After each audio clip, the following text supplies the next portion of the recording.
Hello, everyone. So we are back to finish chapter 8. So, where we left off, Napoleon had sold the extra timber over to Frederick, right? So he had been going back and forth between Frederick and Pinkelton, and then he finally decides he's going to sell it to Frederick because he uses Pinkelton to get more money from Frederick. So he thinks he's being really smart, right? Frederick then decides that he's going to pay with a check. But Napoleon, thinking that he's outsmarting Frederick, says, no, you cannot pay with a check. You have to give me money. The problem is that Napoleon doesn't really know what money looks like. So he does give him money, but it turns out that that money is counterfeit. So it's fake. So Napoleon is made to look like a fool. And that's where we left off. Napoleon called the animals together immediately, and in a terrible voice pronounced the death sentence upon Frederick. When captured, he said Frederick should be boiled alive. At the same time, he warned them that after this treacherous deed, the worst was to be expected. Frederick and his men might make their long-expected attack at any minute. Sentinels were placed at all approaches to the farm.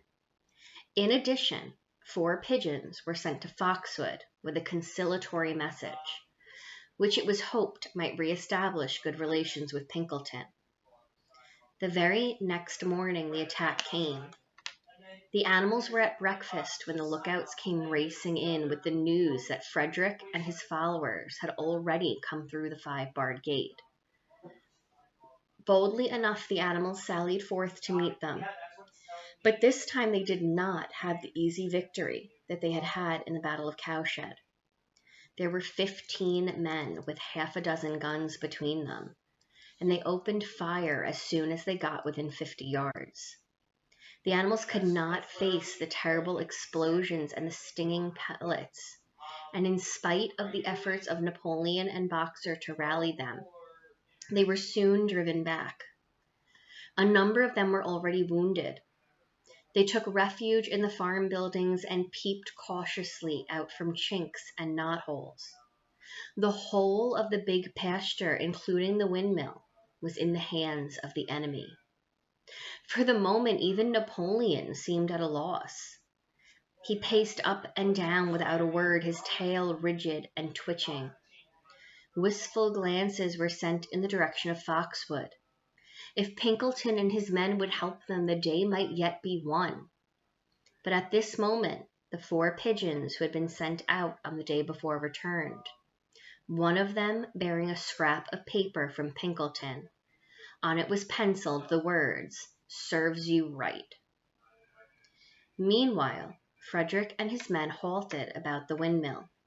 The animals watched them, and a murmur of dismay went round. 2 of the men had produced a crowbar and a sledgehammer. They were going to knock the windmill down. "Impossible," cried Napoleon. "We have built the walls far too thick for that. They could not knock it down in a week. Courage, comrades." But Benjamin was watching the movements of the men intently. The 2 with the hammer and the crowbar were drilling a hole near the base of the windmill. Slowly, and with an air almost of amusement, Benjamin nodded his long muzzle. "Do you not see what they are doing? In another moment they're going to pack blasting powder into that hole." Terrified, the animals waited. It was impossible now to venture out of the shelter of the buildings. After a few minutes, the men were seen to be running in all directions. Then there was a deafening roar. The pigeons swirled into the air, and all the animals except Napoleon flung themselves flat on their bellies and hid their faces. When they got up again, a huge cloud of black smoke was hanging where the windmill had been. Slowly, the breeze drifted it away. The windmill had ceased to exist. At this sight, the animals' courage returned to them. The fear and despair they had felt moments earlier were drowned in their rage at this vile, contemptible act. A mighty cry for vengeance went up, and without waiting for further orders, they charged forth in a body and made straight for the enemy. This time they did not heed the cruel pellets that swept over them like hail. It was a savage, bitter battle. The men fired again and again, and when the animals got to close quarters, lashed out with their sticks and their heavy boots. A cow, 3 sheep, and 2 geese were killed, and nearly everyone was wounded. Napoleon, who was directing operations from the rear, had the tip of his tail chipped by a pellet. But the men did not go unscathed either. 3 of them had their heads broken by blows of Boxer's hoof. Another was gored in the belly by a cow's horn. Another had his trousers nearly torn off by Jessie and Bluebell.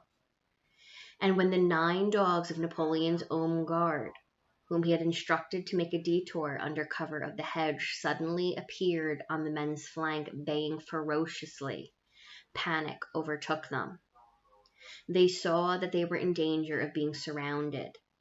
Frederick shouted to his men to get out while the going was good, and the next moment the cowardly enemy was running for dear life. The animals chased them right down to the bottom of the field and got in some last kicks at them as they forced their way through the thorn hedge. They had won, but they were weary and bleeding. Slowly they limped back toward the farm. The sight of their dead comrades stretched upon the grass moved some of them to tears, and for a little while they halted in sorrowful silence at the place where the windmill had once stood. Yes, it was gone. Almost the last trace of their labor gone. Even the foundations were partially destroyed. And in rebuilding it, they could not this time, as before, make use of the fallen stones. This time the stones had vanished too. The force of the explosion had flung them to distances hundreds of yards. It was as though the windmill had never been. As they approached the farm, Squealer, who had unaccountably been absent during the fighting, came skipping towards them, whisking his tail and beaming with satisfaction. And the animals heard from the direction of the farm buildings the solemn booming of a gun. "What is the gun firing for?" said Boxer. "To celebrate our victory," cried Squealer. "What victory?" said Boxer. His knees were bleeding. He had lost a shoe and split his hoof, and a dozen pellets had lodged themselves in his hind leg. "What victory, comrade? Have we not driven the enemy off our soil, the sacred soil of Animal Farm? But they have destroyed the windmill, and we had worked on it for 2 years. What matter? We'll build another windmill. We'll build 6 windmills if we feel like it. You do not appreciate, comrade, the mighty thing that we have done. The enemy was in occupation of this very ground that we stand upon. And now, thanks to the leadership of Comrade Napoleon, we have won every inch of it back again."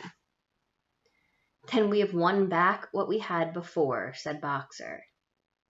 "That is our victory," said Squealer. They limped into the yard.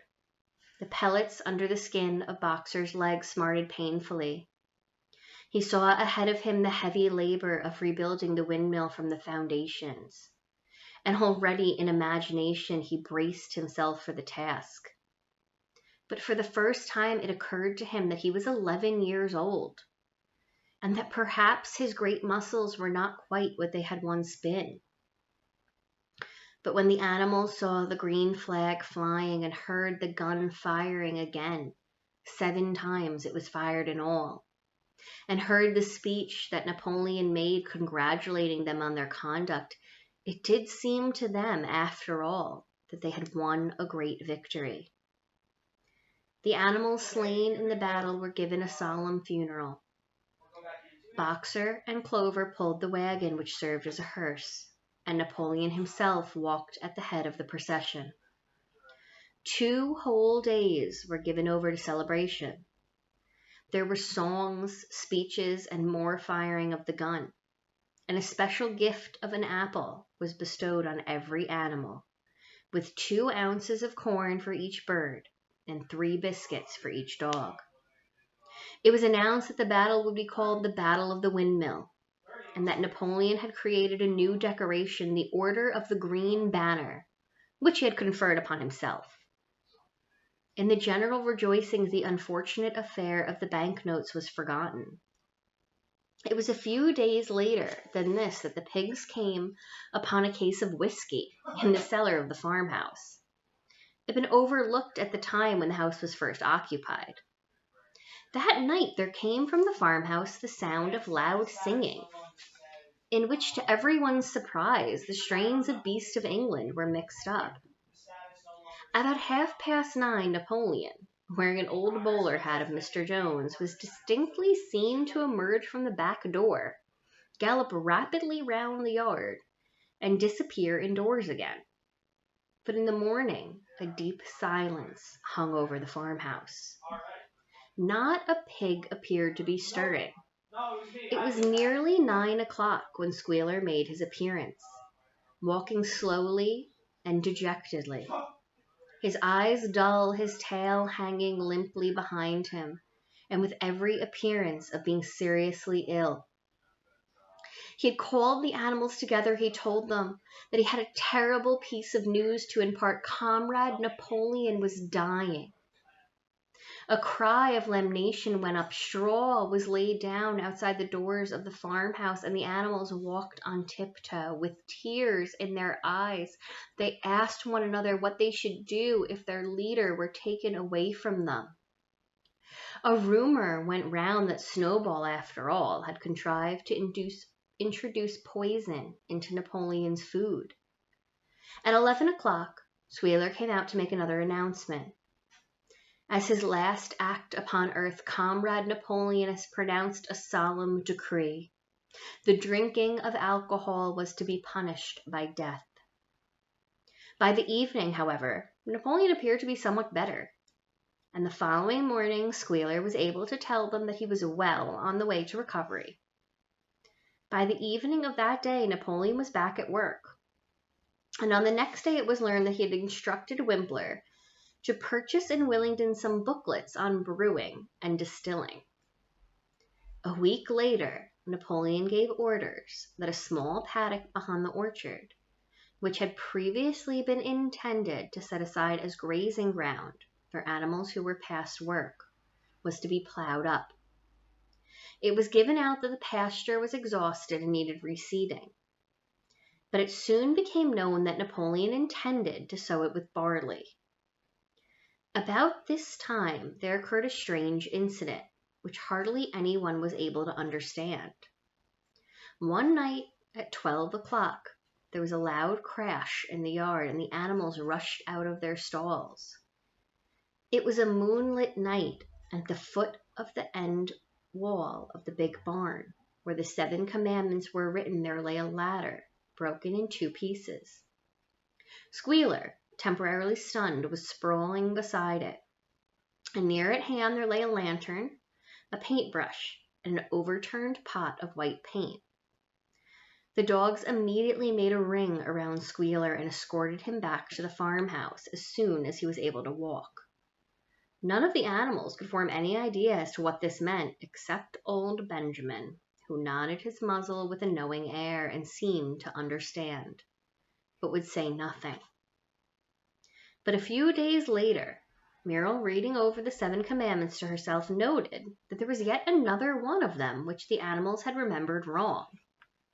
They had thought that the 5th commandment was, "No animal shall drink alcohol," but there were 2 words that they had forgotten.